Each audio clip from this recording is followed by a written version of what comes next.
Bismillahirrahmanirrahim. Alhamdulillahirabbil alamin. Aqibatu lil muttaqin wa la udwana illa 'alal zalimin. Asyhadu an la ilaha illallah al-malikul haqqul mubin wa asyhadu anna Muhammadar rasulullah as-shadiqul wa'dil amin. Allahumma salli wa sallim wa barik ala Muhammad wa ala alihi wa sahbihi ajma'in wa man tabi'ahum bi ihsanin ila yaumiddin. Bersama-sama kita hormati Ketua Pembangunan Masjid Diniyah, para sesepuh, para pengurus DKM, ketua dan pengurus MT. Semoga Allah Subhanahu wa taala memberikan keberkahan, kemudahan dari semua yang kita usahakan dan juga mengabulkan semua doa-doa kita, sehingga di dalam kehidupan ini kita menjadi lebih mudah karena doa dan juga usaha yang kita lakukan. Amin ya rabbal alamin. Bapak Ibu yang dimuliakan Allah Subhanahu wa taala, pagi ini kita lanjutkan surah Al-Maidah ayat 20, surah Al-Maidah ayat 20.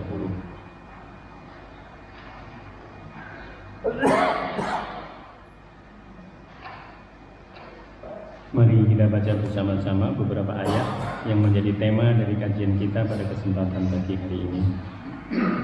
A'udzu billahi minasy syaithanir rajim. Bismillahirrahmanirrahim. Wa idza qala Musa liqaumihi ya qaumi dzkuru ni'matallahi 'alaikum idh ja'ala fiikum anbiya'a wa ja'alakum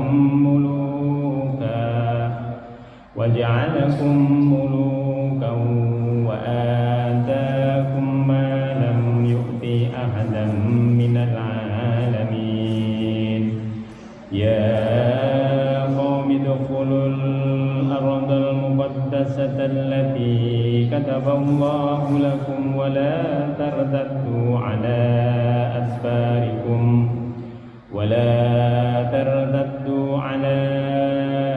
adbarikum fatanqalibu khasirin.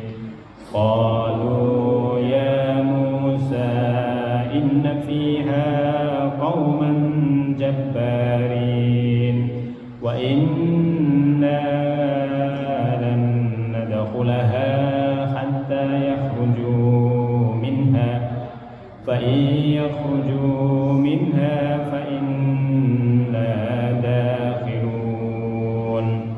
Qala rajulani minal ladzina yakhafuna an'ama Allahu 'alaihim adkhulu 'alaihimul bab fa idza dakhaltumuhu fa innakum ghalibun wa 'ala Allahi fatawakkalu in kuntum mu'minin.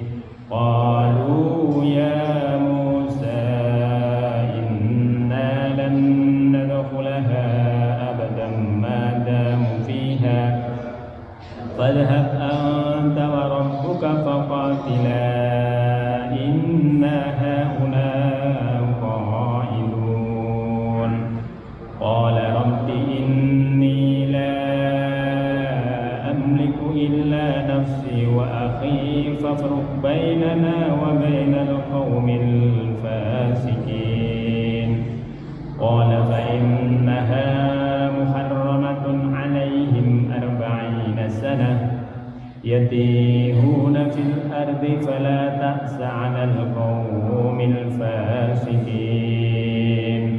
Watlu 'alaihim nab'a ibnai Adam bil haqqi idh qarraba qurbanan fatuqbila min ahadihima wa lam yutaqabbal min al-akhar. Qala la'aqtulannak. Qala innama yataqabbalu Allahu minal muttaqin.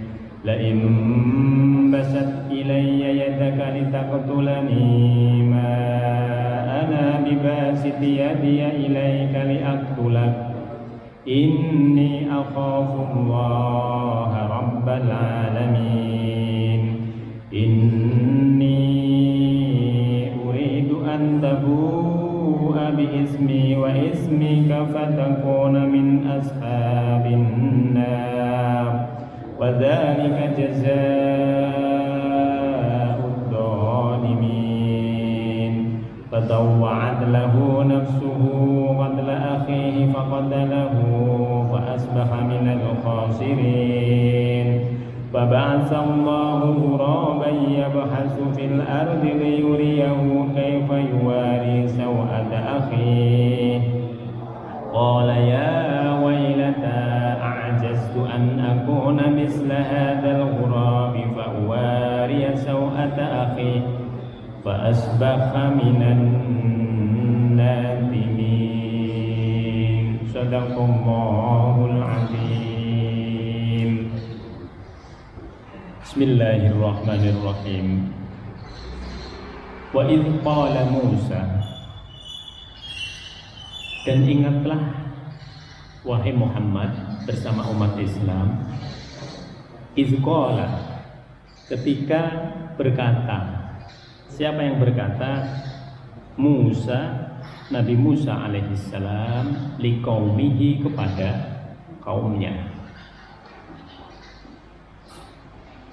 Kalimat ini Bapak Ibu sekalian membawa kita pada peristiwa yang terjadi antara Nabi Musa dengan kaumnya, yaitu Bani Israel. Bani Israel nanti terbagi menjadi dua. Ada yang beragama Yahudi seperti yang kemarin, ada yang beragama Nasrani. Yang Yahudi adalah Israel yang bersama Nabi Musa alaihissalam. Lalu kemudian yang Nasrani adalah yang bersama Nabi Isa alaihissalam. Kalimat ini sekaligus menunjuk kepada kita, wa idh qala Musa liqaumihi, kepada kaumnya. Artinya syariat yang dibawa oleh Nabi Musa alaihissalam sifatnya itu lokal, tidak berlaku bagi seluruh umat manusia. Berbeda nanti dengan Nabi Muhammad SAW. Dalam Al-Quran kita bisa melihat perbedaannya. Kalau Nabi Muhammad, ya ayyuhan nas, ya ayyuhalladzina amanu. Tapi kalau nabi-nabi yang lain itu selalu menggunakan ya qaumi. Ini untuk menunjukkan bahwa ada perubahan syariat. Yang dulunya syariat-syariat itu bersifat lokal, lalu setelah Nabi Muhammad SAW datang, diberikan wahyu oleh Allah Subhanahu wa taala, berubah syariatnya itu menjadi syariat yang universal, yang berlaku bagi seluruh umat manusia. Oleh sebab itu yang sering kita tekankan, semua orang yang hidup bersama Nabi Muhammad dan sesudah Nabi Muhammad adalah umatnya Nabi Muhammad. Tidak disebut dengan kaumnya Nabi Muhammad, tidak, tapi disebut umatnya Nabi Muhammad, karena sampai hari kiamat mereka ini adalah umatnya Nabi Muhammad, termasuk saudara-saudara kita yang belum memeluk agama Islam. Ingatlah ketika Musa berkata kepada kaumnya setelah berhasil keluar dari Mesir, diselamatkan oleh Allah Subhanahu wa taala dari kejaran Firaun. Apa perkataan Musa? Ya qaumi, wahai kaumku, uzkuru nikmatallahi alaikum. Ingat-ingatlah akan nikmat yang diberikan oleh Allah Subhanahu wa taala kepada kalian. Apa maksudnya Nabi Musa minta untuk mengingat-ingat ini? Supaya kita lebih banyak bersyukur daripada gerundel bahasa sekarang. Supaya kita lebih melihat ke atas, selalu mengucap terima kasih, syukur kepada Allah Subhanahu wa taala, dibanding kalau kita melihat hanya yang di depan kita. Kayaknya hidup ini banyak sekali persoalannya. Kita tidak melihat ke atas bahwa Allah Subhanahu wa taala itu memberikan banyak sekali kemudahan kepada kita. Banyak sekali nikmat yang diberikan oleh Allah kepada kita. Nabi Musa kepada kaumnya juga berkata begitu. Bersyukurlah kepada Allah Subhanahu wa taala. Idz ja'ala fikum anbiya'a. Yang pertama, yaitu ketika Allah Subhanahu wa taala telah mengangkat anbiya, nabi-nabi yang jumlahnya itu ribuan kepada kaum Bani Israel. Tidak pernah dalam satu sejarah ada sebuah kaum yang diberikan oleh Allah Subhanahu wa taala nabi yang jumlahnya sebanyak kaum Bani Israel.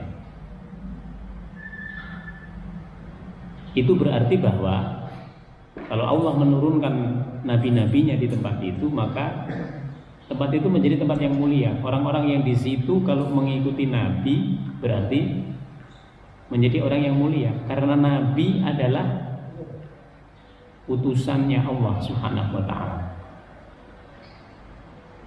Sama kalau misalnya ada presiden kita ngutus orang ke Widelia, yang menjadi mulia siapa? Yang menjadi mulia orang-orang yang ada di Widelia. Ada utusan PBB datang misalnya ke Masjid Widelia yang menjadi, nah di situ. Sama dengan ini. Ketika Nabi Musa mengatakan bahwa bersyukurlah karena nabi yang paling banyak itu diutus oleh Allah kepada Bani Israel. Maka orang yang paling banyak diberikan petunjuk oleh Allah harusnya mereka, kalau mereka sadar. Yang kedua, waja'alakum muluka. Yang kedua, Allah menjadikan kalian semuanya ini orang yang merdeka. Hidup di dunia ini yang paling nikmat adalah menjadi orang yang merdeka. Orang yang merdeka itu apa? Orang yang bisa menguasai dirinya, juga menguasai yang ada di sekitarnya, itu orang merdeka. Imam Mustafa Al-Marawi di dalam tafsirnya beliau mengatakan, dulu di zaman Bani Israel, kalau seseorang sudah berkeluarga lalu dia bisa punya pembantu, itu disebut dengan muluk. Disebut dengan orang yang merdeka, yang bisa menguasai orang lain. Karena dalam kehidupannya nanti akan dipermudah dengan adanya pembantu. Bapak Ibu bisa bandingkan ya, hidup di Indonesia itu merdeka dibandingkan kalau kita hidup di negeri orang lain. Merdeka banget kita di Indonesia itu, mau kesini, tidak ada larangan, selama kita tidak mengganggu orang lain, selama kita tidak mengganggu pihak-pihak lain. Merdeka, betul-betul merdeka. Berbeda kalau kita tinggal di negara tertentu. Kita harus mengikuti aturan negara itu seluruhnya. Kalau kita tidak mengikuti aturan di situ, nah, kena kita.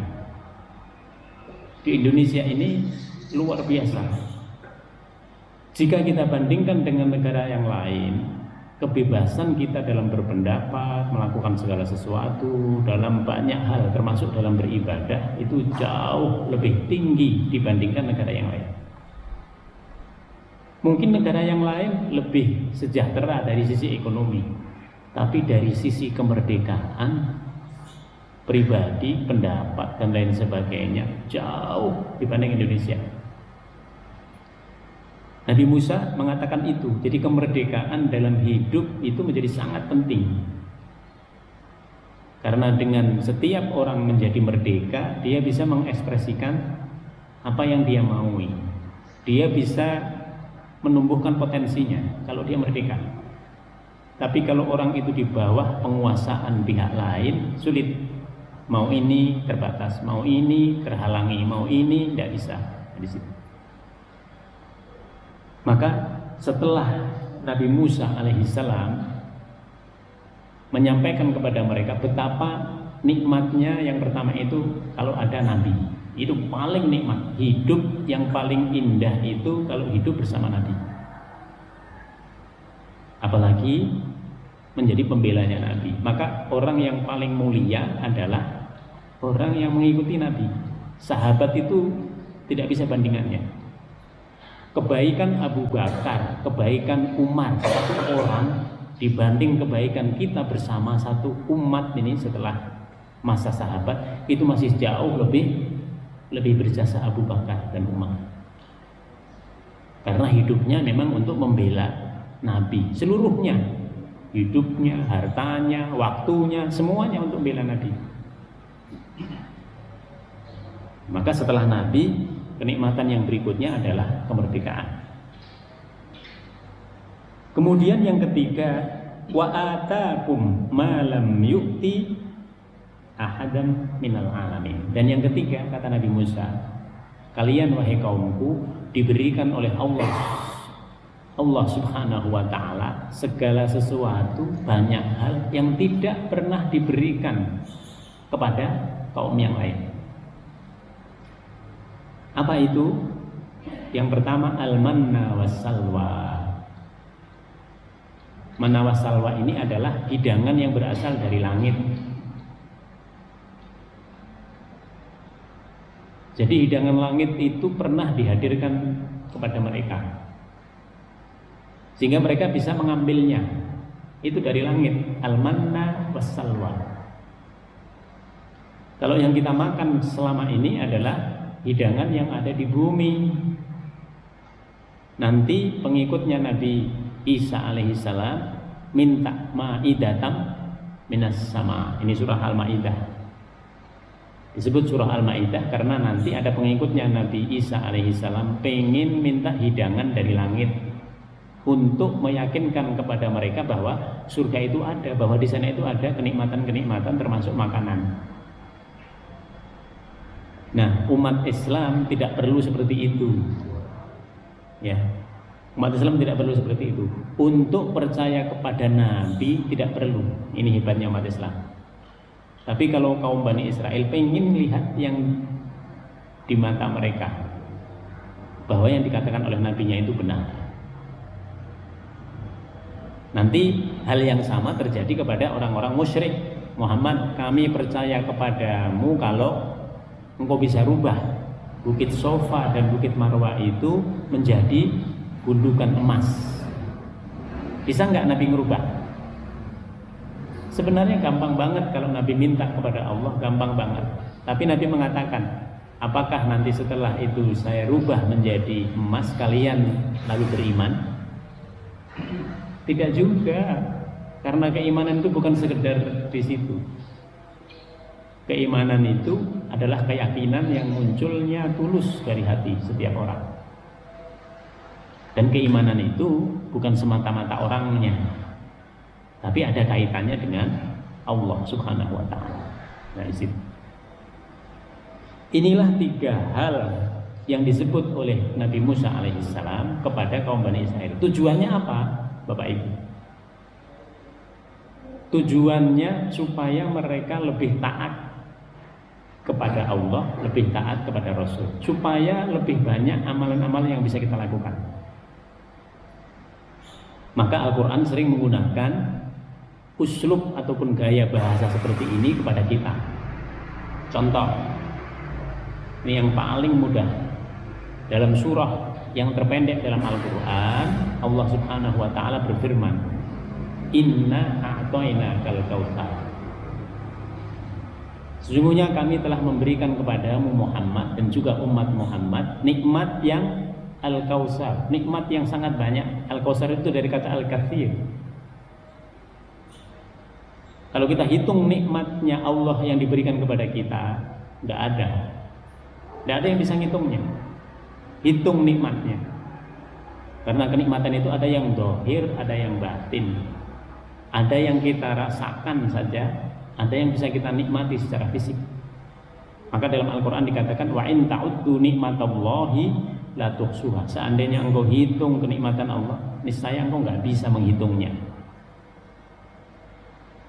Jangankan kenikmatan yang bermacam-macam tadi. Orang suruh menghitung kekayaannya saja bisa lewat dia, LHKPN gitu kan, dilaporkan. Apakah segitu kekayaannya? Enggak, dia lebih banyak lagi sebenarnya. Setelah Allah mengatakan nih bahwa Dia memberikan kepada kita nikmat yang banyak, tujuannya apa? Fasholli lirabbika wanhar. Salatlah dan berkurbanlah untuk Tuhanmu. Coba. Salatlah engkau, niatnya ikhlas kepada Allah. Berkorbanlah engkau, niatnya ikhlas kepada Allah. Jadi yang Allah hanya membutuhkan niat yang ikhlas. Allah tidak membutuhkan daging kurbannya, tidak membutuhkan kulitnya, tidak membutuhkan. Allah tidak butuh. Itu untuk orang-orang lain yang ada di sekitarmu. Yang dibutuhkan oleh Allah adalah ketulusan. Maka kalau kita melaksanakan segala sesuatu, dasarnya kalau bisa tulus. Kita kumpul-kumpul, dasarnya tulus. Kita melakukan apa-apa, dasarnya tulus. Kita membangun apa, dasarnya tulus. Kita mensupport apa, dasarnya tulus. Kalau kita dasarnya tulus, maka kita nggak akan kecewa. Tapi kalau kita nggak tulus, kita akan kecewa nanti. Nah di situ. Maka perintah ini dari Nabi Musa alaihissalam untuk mengingat-ingat nikmatnya Allah, tujuannya adalah pada berikutnya. Apa yang diinginkan oleh Nabi Musa alaihissalam setelah orang mengingat nikmat yang diberikan oleh Allah kepada kaum Bani Israel, lalu Nabi Musa mengatakan, ya qaumi, wahai kaumku, udkhulul muqaddasah, masuklah kalian ke al-muqaddasah, ke tanah suci. Pada saat itu tanah suci yang disebut adalah Palestina, yaitu kota Jericho atau Al-Arihah. Masuklah ke Masjidil Aqsa itu, di daerah itulah, masuklah ke daerah itu, ke daerah Masjidil Aqsa. Disitulah disebut Ardul Muqaddasah, tanah yang disucikan, tempat yang disucikan. Kenapa disucikan? Karena orang kalau sudah beribadah di situ dia terlindungi. Sama dengan Mekah dan Madinah. Tidak seluruh Mekah dan Madinah, sama dengan Palestina, tidak seluruh Palestina. Tetapi daerah yang ada di sekitar Masjidil Haram dan Masjidil Aqsa. Masjidil Haram ada dua, Haram Mekah dan juga Haram Madinah yang disebut dengan Masjid Nabawi. Orang yang masuk situ dia aman. Oleh sebab itu tidak boleh ada pertumpahan darah di daerah itu. Ini daerah yang aman. Siapapun kalau sudah masuk di situ aman dia. Dia terjaga jiwanya. Masuklah kalian ke Ardul Muqaddasah, tanah yang disucikan oleh Allah. Allati kataballahu lakum. Yang kataba, yang kalian diwajibkan. Kataba di sini sama dengan kutiba alaikumusiyam. Wahai orang-orang yang beriman, diwajibkan kepada kalian untuk berpuasa. Nabi Musa alaihissalam mewajibkan kaumnya untuk masuk ke Ardul Muqaddasah, ke tanah suci. Jadi setelah mereka bebas dari kejaran Firaun, Nabi Musa minta mereka masuk ke tanah suci. Tujuannya apa? Tujuannya supaya kalau mereka beribadah, nilai dari ibadahnya itu tinggi. Berbeda Bu, kita sholat di Masjidil Aqsa dengan kita sholat di Widelia, berbeda. Karena tempat itu dari dulu menjadi tempat perjuangan para nabi. Nah di Widelia, ini coba di sini tempat apa ini dulu? Sawah. Ada nggak orang yang berbuat baik di sini? Menyembah Allah Subhanahu wa taala di tanah ini. Mungkin tidak ada sebelumnya. Gak ada orang yang menginjak tempat ini untuk beribadah. Itu bedanya. Kenapa sholat di Masjidil Aqsa itu sama dengan sholat kita di sini 500 kali? Kita ngadain kajian di Al-Aqsa sama dengan di sini 500 kali. 500 kali itu kalau kita seminggu sekali itu berapa tahun ya? Kalau kita sholat nanti di Masjid Nabawi 1000 kali. Kita sholat sekali sama dengan kita sholat 1000 kali di sini. Kalau di Masjidil Haram di Mekah berapa? 100.000 kali. Coba. Itulah yang menjadi tidak sama. Karena memang tempat itu adalah tempat yang dimuliakan oleh Allah Subhanahu wa taala. Oleh sebab itu kita diperintahkan haji, diperintahkan untuk umroh. Supaya apa? Supaya langsung meningkat. Yang semula cuma satu pahalanya kali 27 kalau kita jamaah. Tapi langsung meningkat di situ. Maksudnya Allah baik, ya kan? Kepada kita ini juga baik. Tapi kita lebih suka jalan-jalan ke Italia, ya kan?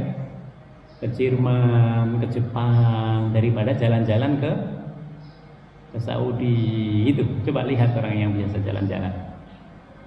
Nah, mereka udah kemana-mana, tapi justru belum ke Masjidil Haram, belum. Mereka udah kemana-mana, udah muter kemana-mana, tapi belum ke Masjidil Haram. Bisa yang seperti itu.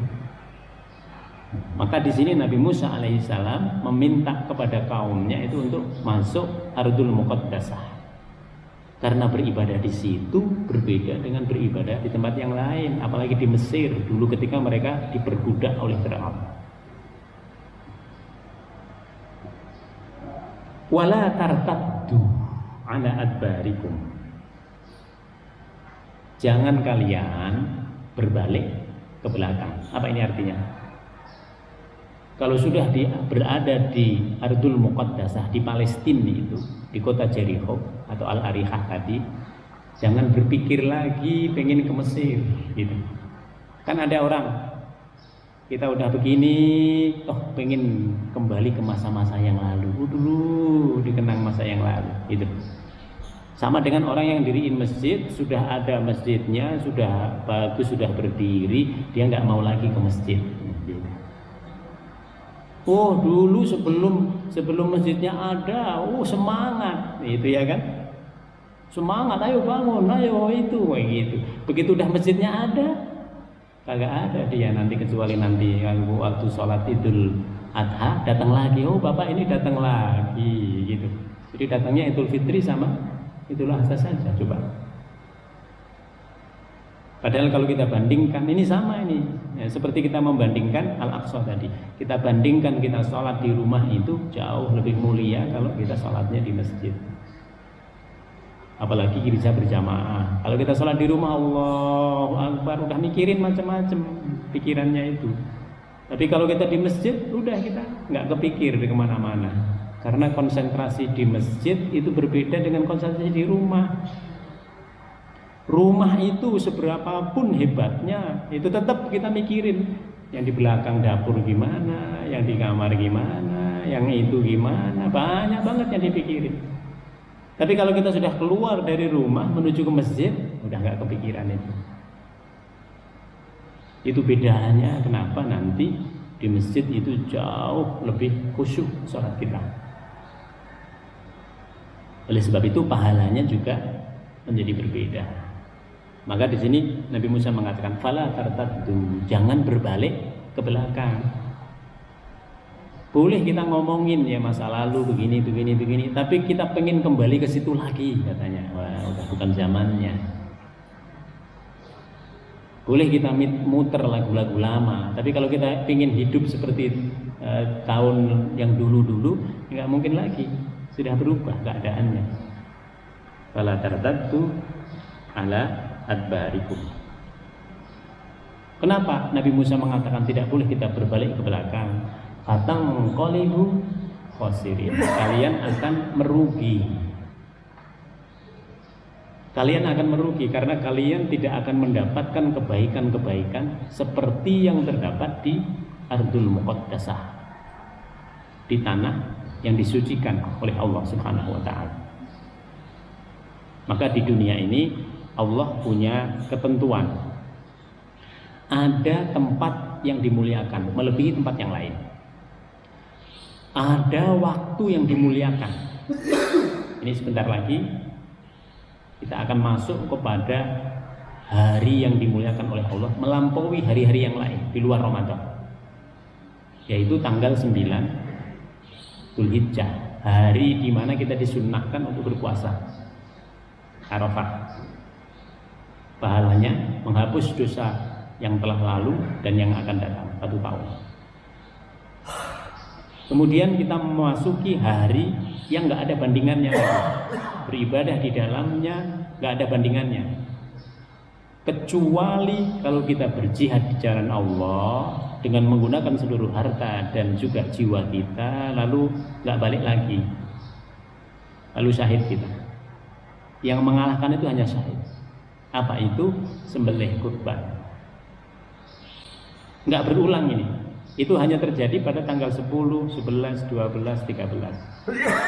Kalau kita nggak melaksanakan, patang qolibu khosirin, kita bakal rugi. Nggak terulang.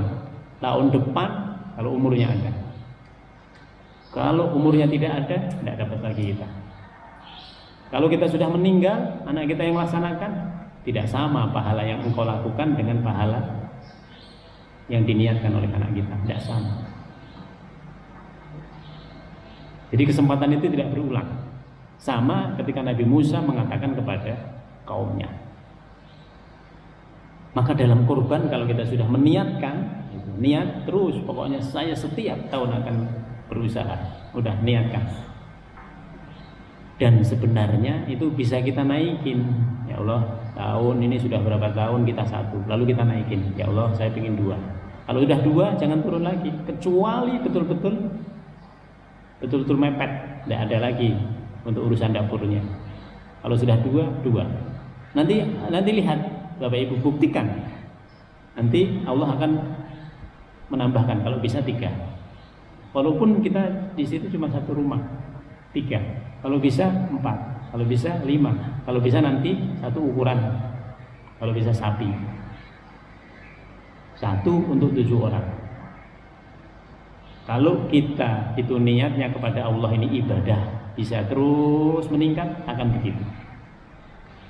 Tapi kalau nggak bisa, minimal 1. Ya Allah, kita usahakan setiap tahun 1. Tadi kita sebut nikmat Allah dalam 1 tahun berapa kepada kita? Ratusan juta, bahkan mungkin miliaran. Nikmat yang diberikan oleh Allah kepada kita dalam 1 tahun. Itu hewan kurban yang harganya 3 juta atau 3,5 juta itu tidak ada 1% dari kenikmatan yang diberikan oleh Allah kepada kita dalam setahun. Itu pun kita nggak bisa. Jangan-jangan ada orang yang dalam hidupnya belum pernah berkurban, walaupun dia sunnah muakkadah.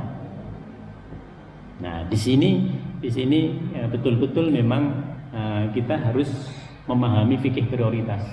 Ketika waktunya itu datang, prioritas, karena nggak akan berulang, tidak akan berulang. Qalu, lihat jawaban umatnya Nabi Musa. Qalu, mereka berkata, ya Musa, wahai Musa, inna fiha qauman jabbarin. Musa, di Ardul Muqaddasah itu terdapat orang-orang yang jabbarin, sangat kuat dan kejam. Mereka tidak menerima kita untuk bisa masuk di dalamnya. Ini alasan. Jadi orang itu kalau diberikan kesempatan tertentu, kalau memang dasarnya malas, selalu beralasan. Alasannya dulu muncul. Gitu. Padahal kalau Nabi sudah memerintah, Nabi itu sudah ada isyarat dari Allah Subhanahu wa taala. Kalau engkau ke situ, engkau akan ditolong oleh Allah Subhanahu wa taala. Walaupun engkau harus berjuang. Perjuanganmu di situ melahirkan pahala, tapi engkau tidak tahu. Tapi yang dilihat oleh kaumnya Nabi Musa, wah kita nggak mungkin mengalahkan mereka. Jadi udah pesimis duluan. Dia tidak percaya kepada apa yang dibalik perintahnya Nabi Musa alaihissalam. Di situ. Maka hanya orang-orang yang berpikir panjang akan kehidupan di akhirat yang bisa memahami perintahnya Nabi. Ketika Nabi nyuruh hijrah ke Madinah misalnya, kalau dihitung secara matematik harusnya gak usah aja hijrah ke Madinah. Ngapain? Kita harus berubah kehidupan dari kehidupan yang sudah enak, berusaha sudah bisa dilakukan di Mekah, tapi harus pindah ke Madinah,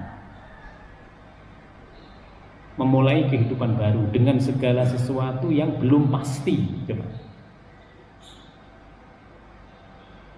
Tapi bukan hanya itu yang dikehendaki oleh Allah. Allah punya kepentingan yang lebih besar lagi. Kalau kaum muslimin bisa pindah ke Madinah dalam waktu 10 tahun, itu akan berubah itu Mekah dengan kepindahan mereka ke Madinah. Coba kalau sahabat nggak mau pindah, apakah terjadi? Tidak akan pernah terjadi. Inilah yang dilakukan oleh kaumnya Nabi Musa alaihissalam. Mereka langsung beralasan. Di situ ada orang-orang yang kuat, yang kita nggak bisa masuk ke dalamnya. Di situ ada orang-orang yang bengis, ada orang-orang yang kejam. Kalau kita masuk, kita dianggap sebagai orang yang baru, kita akan ditendang.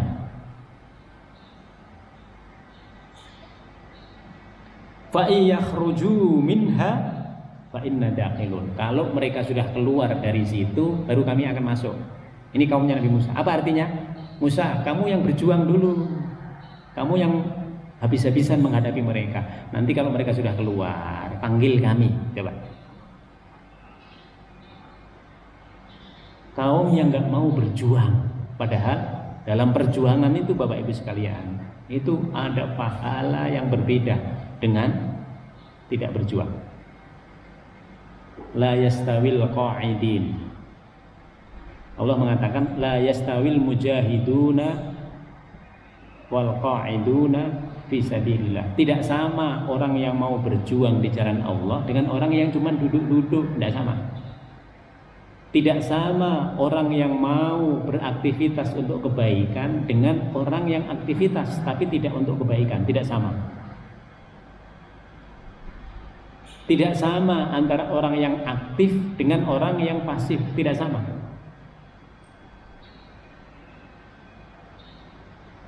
Inilah kaum, bukan kaum pejuang. Inilah kaum yang tidak menghargai Nabi. Di dalam tafsir Al-Misbah itu dikatakan mereka sama sekali nggak menghargai Nabi Musa sebagai seorang nabi. Sudah diarahkan untuk masuk ke situ, tapi mereka mengatakan kamu masuk duluan Musa, kamu berjuang dulu bersama mereka, hadapi mereka. Nanti kalau mereka sudah nggak ada, nah panggil kami. Coba. Inilah pecundang. Banyak orang yang seperti ini. Kalau diajak berjuang, dia nggak mau di depan, gitu. Tapi kalau udah selesai, dia keluar di mana itu, di situ. Itu pecundang namanya. Di mana-mana ada yang seperti ini. Qala rajulani minal ladzina yakhafun. Berkatalah dua orang di antara mereka yakhafun, yang bertakwa, yang takut kepada Allah Subhanahu wa taala. Dua orang di antara, jadi sedikit di antara orang-orang itu yang mau mengikuti ketaatan. Sama kalau kita berjuang, sedikit orang yang mau memperjuangkan masjid, sedikit. Tidak mungkin satu klaster itu semuanya terus mendukung, nggak mungkin, tidak mungkin, mustahil. Di mana-mana tidak seperti itu. Ini di antara kaum Bani Israel hanya ada dua orang. Dua orang inilah yang nanti menyambut perintahnya Nabi Musa. Dia mengatakan, an'amallahu alaihim adkhulu alaihimul bab. Ini dua orang yang telah diberikan kenikmatan oleh Allah. Kenikmatan apa? Kenikmatan hidayah. Dia bisa melihat apa yang diperintahkan oleh Nabi Musa itu ada hikmah. Tidak banyak di antara orang-orang itu yang mendapat kenikmatan hidayah seperti ini, tidak banyak. Kalau kita pengen lihat kebajikan itu bertebaran. Di masjid tinggal pengelolaan masjid saja kebajikan itu ada di situ banyak sekali. Tapi apakah banyak orang mau? nggak mau dia.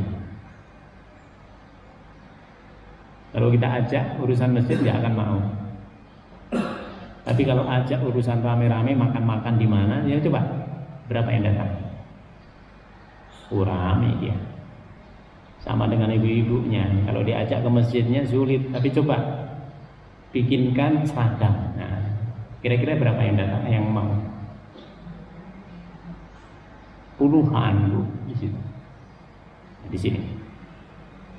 Jadi bentuk hal-hal yang hura-hura, leha-leha dan sebagainya itu banyak peminatnya. Tapi yang serius tidak banyak. Yang serius mengelola tidak banyak. Maka pada ayat ini hanya ada dua orang, yakhafun, yang mereka takut kepada Allah, lalu mengikuti apa yang diperintahkan oleh Nabi Musa alaihissalam. Maka disebut an'amallahu alaihima. Allah memberikan kenikmatan kepada mereka yang tidak itu. Jadi setiap kita melaksanakan ketaatan itu ada kenikmatan. Bapak Ibu bisa lihat, kita berhasil begini ada kenikmatannya, kita begini ada kenikmatannya. Orang lain nggak bisa mendapatkan itu. Kenikmatan itu hanya bisa dirasakan, zauknya itu, rasanya itu hanya bisa dirasakan oleh orang-orang yang memang berada di situ dalam perjuangan itu. Yang lain hanya bisa dengar cerita, tidak bisa dia merasakan. Bapak Ibu bisa lihat, pokoknya kalau Bapak berjuang di situ, Bapak ceritakan ke orang lain hanya bisa dengar. Yang bisa merasakan itu yang ada dalam perjuangan itu, dan itu berbeda. Dua orang ini mengatakan, udkhulu alaihimul bab, masuklah kalian dari pintu gerbang utama. Fa idza dakhaltumuhu fa innakum ghalibun. Kalau kalian betul-betul masuk dari pintu utama, bukan kalian yang takut, tapi justru mereka juga punya rasa takut. Coba. Mereka juga mikir. Kenapa mereka mikir? Ini kaum yang datang adalah kaum yang mengalahkan Fir'aun. Coba. Fir'aun aja bisa kalah itu sama ini kaum ini, karena di belakangnya ada Nabi Musa alaihissalam. Kalau mereka masuk ke situ, kira-kira bagaimana? Itu Jabarin itu ngeper dengan Nabi Musa alaihissalam. Tapi orang-orang ini nggak melihat itu. Orang-orang yang justru kaum Bani Israel yang diselamatkan oleh Nabi Musa ini hanya melihat Musa sebagai orang biasa, sebagaimana kita. Padahal Musa itu punya hubungan yang khusus dengan Allah Subhanahu wa taala. Jadi mereka tidak bisa sejauh itu melihat Nabi Musa alaihissalam. Jika kalian memasuki dari gerbang utama, dua orang mengatakan kalian bakal menang. Karena mereka sudah takut, mereka sudah dengar bahwa mereka berhasil mengalahkan Fir'aun. Kalau mereka masuk ke sini, ya udah. Kalau kita hadapi, kita juga kalah dengan mereka. Jadi mereka juga udah ngopet. Tapi justru yang takut adalah orang-orang Bani Israel tadi. Itu kan jadi kebalik-balik di situ. Harusnya mereka berani, tapi mereka jadi takut.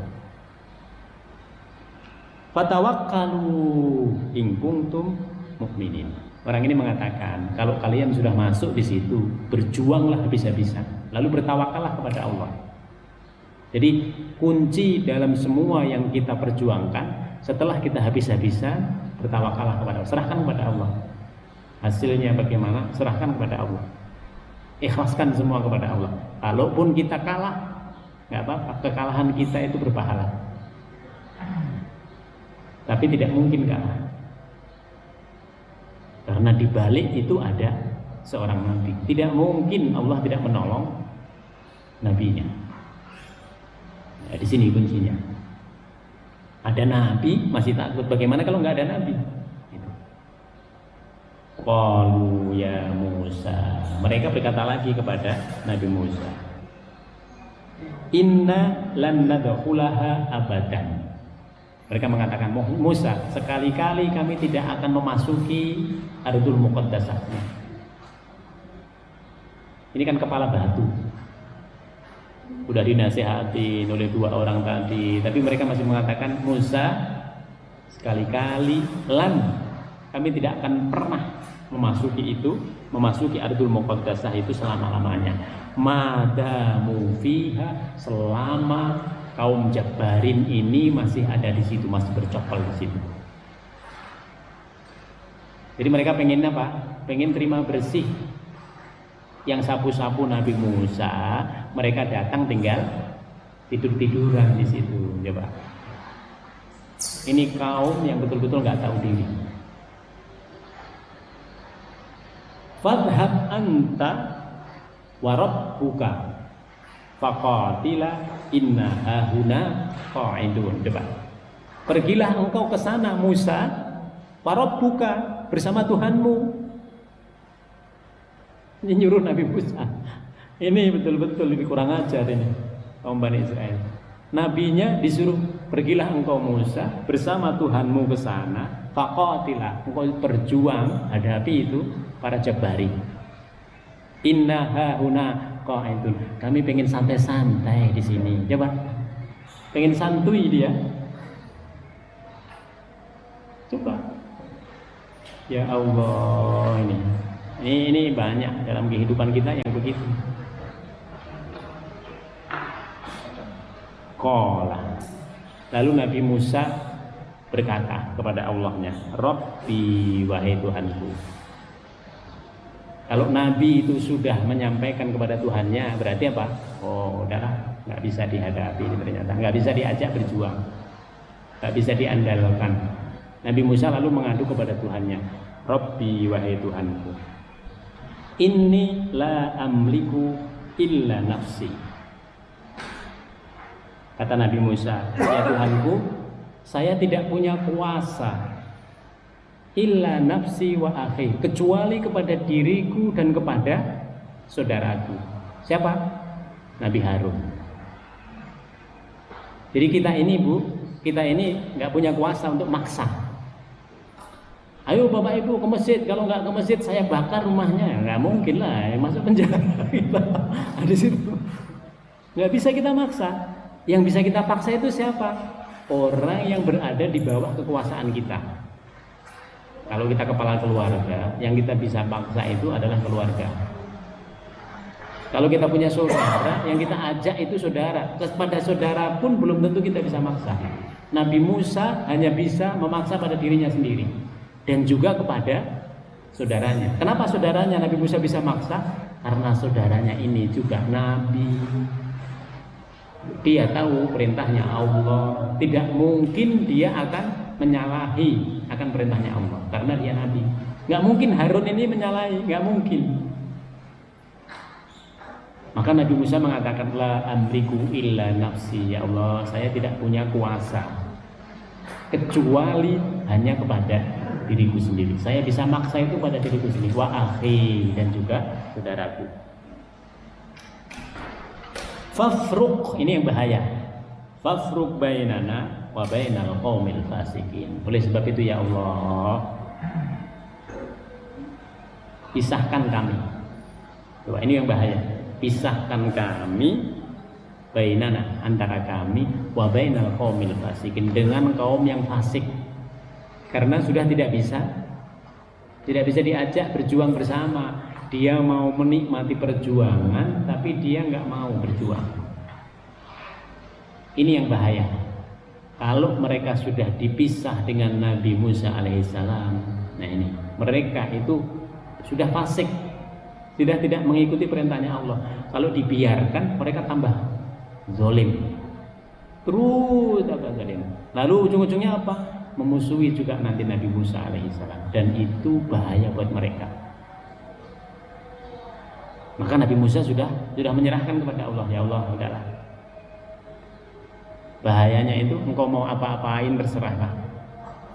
Mereka sudah tidak mau lagi mengikuti perintahku. Qala. Lalu Allah merespon. Ini yang bahayanya. Qala fa innaha muharramatun alaihim arba'ina sanah. Kalau begitu Musa, Ardul Muqaddasah tadi, tanah yang suci tadi, diharamkan kepada mereka selama 40 tahun. 40 tahun itu berapa? Satu generasi. Sampai mereka meninggal semua, apa yang terjadi? Itu mereka nggak akan bisa masuk ke tempat itu. Mereka akan kocar-kacir ke banyak negara. Mereka tidak akan menjadi orang yang bisa menetap sebagai penduduk yang ada di situ. Maka setelah itu namanya kaum Bani Israel itu dia bahkan ini Allah mengatakan arba'ina sanah. Realitasnya apakah 40 tahun? Enggak. Bertahun-tahun mereka nggak punya negara.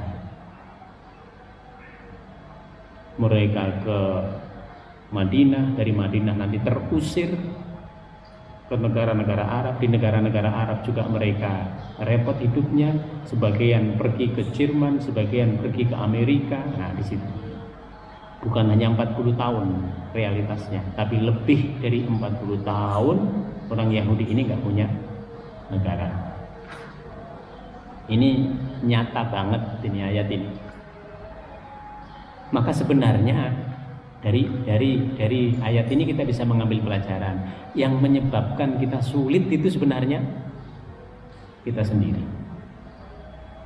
karena kita tidak mengikuti perintahnya Allah Subhanahu wa ta'ala. Yang menjadi hidup kita amburadul itu sebenarnya kita sendiri, karena kita tidak mengikuti perintahnya Allah Subhanahu wa ta'ala. Yatihuna fil ardh, mereka akan mengembara di muka bumi ini. Coba. Yatihuna fil ardh, mereka lontang-lantung, mereka bisa hidup, tapi hidup mereka mengalami kesulitan yang amat sangat. Yatihuna fil ardh fala ta'sa 'alal qaumil fasikin. Oleh sebab itu Musa, berjuanglah tetap, tidak usah engkau putus asa. Fala ta'sa, jangan engkau bersedih terhadap kaum yang memang melanggar perintah-perintahnya Allah, tidak mau ikut berjuang bersamamu. Berjuanglah terus. Ini apa artinya kepada kita semua? Bagi kita Bapak Ibu sekalian, dalam memperjuangkan segala sesuatu, kalau orang lain diajak sudah nggak mau, nggak apa-apa gitu. Jangan kita yang ngikutin mereka. Oh saya kalau gitu nggak ada yang lain, saya ikut ya, nggak usah kesini lagi gitu. Khosirin gitu. Jadi ketika yang lain sudah tidak mau, ya udah nggak apa-apa, kita istiqomah di situ. Karena kebaikan itu kembalinya akan kepada kita. Nanti di dalam surah juz yang ke-24 itu, di dalam surah Fussilat itu dikatakan, tidak ada yang lebih baik bagi orang mukmin kecuali kalau dia itu bisa mengajak kepada orang lain. Wa man ahsana qawlan mimman da'a ilallah. Allah mengatakan, orang mukmin yang terbaik itu yang mau berada dalam satu organisasi, yang mau saling mengajak kepada yang lain, yang mau dalam bimbingan Allah. Wa amila sholihan, lalu beramal baik bersama-sama. Wa qala innani minal muslimin, lalu dia berserah diri kepada Allah seluruhnya. Kita ini sudah berada dalam satu forum, dalam satu perkumpulan. Dalam perkumpulan itu yang kita lakukan selalu mengacu kepada Al-Quran. Terus yang kita lakukan tujuannya apa? Untuk diamalkan. Lalu dalam pengamalan itu kita masing-masing berusaha untuk ikhlas. Ya Allah, kita ikhlaskan. Itulah yang terbaik bagi manusia yang sudah muslim. Tidak ada lagi kebaikan yang lebih dari itu. Wa man ahsanu qawlan mimman da'a ilallah wa amila sholihan wa qala innani minal muslimin. Nabi Musa juga begitu. Ketika orang-orang itu sudah tidak mau, Allah membahagiakan, mengembirakan Nabi Musa. Musa, tetaplah berada dalam perjuanganmu. Nggak usah dipikirin gitu. Nggak usah dipikirin mereka mau gimana, tapi engkau tetap berada dalam perjuangan di jalan Allah Subhanahu wa taala. Kesimpulan yang bisa kita ambil Bapak Ibu sekalian, Nabi Musa pada ayat ini mengajak kepada kaumnya untuk amar ma'ruf nahi mungkar. Dalam semua perintahnya Allah itu ada hikmah, ada kenikmatan. Tapi gak banyak orang yang bisa merasakannya. Karena yang dilihat itu ribetnya duluan. Padahal dalam semua yang diperintahkan oleh Allah Subhanahu wa taala itu pasti di situ ada kenikmatannya, pasti ada hikmahnya. Yang semua kebaikannya itu akan kembali kepada kita yang istiqomah. Oleh sebab itu, mari istiqomahkan dalam semua kebajikan yang sudah kita lakukan, lalu kemudian kita serahkan kepada Allah Subhanahu wa taala. Tidak usah dipikir yang sudah kita lakukan, tapi berpikirlah yang belum, kira-kira yang akan kita lakukan apalagi. Demikian Bapak Ibu sekalian, semoga Allah Subhanahu wa taala memberikan karunia kepada kita tambahan hidayah sehingga memudahkan kita untuk menambah kualitas amal-amal soleh kita semua. Mari kita tutup dengan bacaan doa. Bismillahirrahmanirrahim. Alhamdulillahirabbil alamin. Hamdan na'imin, hamdan syakirin, hamdan yuafi ni'amahu wa yukafi mazidah. Ya Rabbana lakal hamdu kama yanbaghi li jalikal karim ba'da sultanik. Allahumma barik lana fi majlisina hadza wa barik lana fi usratina wa barik lana fi dzurriyyatina, barik lana fi ilmina wa barik lana fi amwalina. Rabbana innaka 'afuwwun karim tuhibbul 'afwa fa'fu 'anna. Allahumma ij'al jam'ana hadza jam'an mubarakan wa marhuma wa tafarraqana min ba'dihi tafarraqan ihsanan wa ma'suma. Subhanakallahumma bihamdika nasyhadu an la ilaha illa anta nastaghfiruka wa natubu ilaik. Subhana rabbika rabbil izzati amma yasifun wa salamun alal mursalin walhamdulillahirabbil alamin. Demikian, jika ada kekurangannya semua itu berasal dari kami. Mohon maaf. Assalamualaikum warahmatullahi wabarakatuh.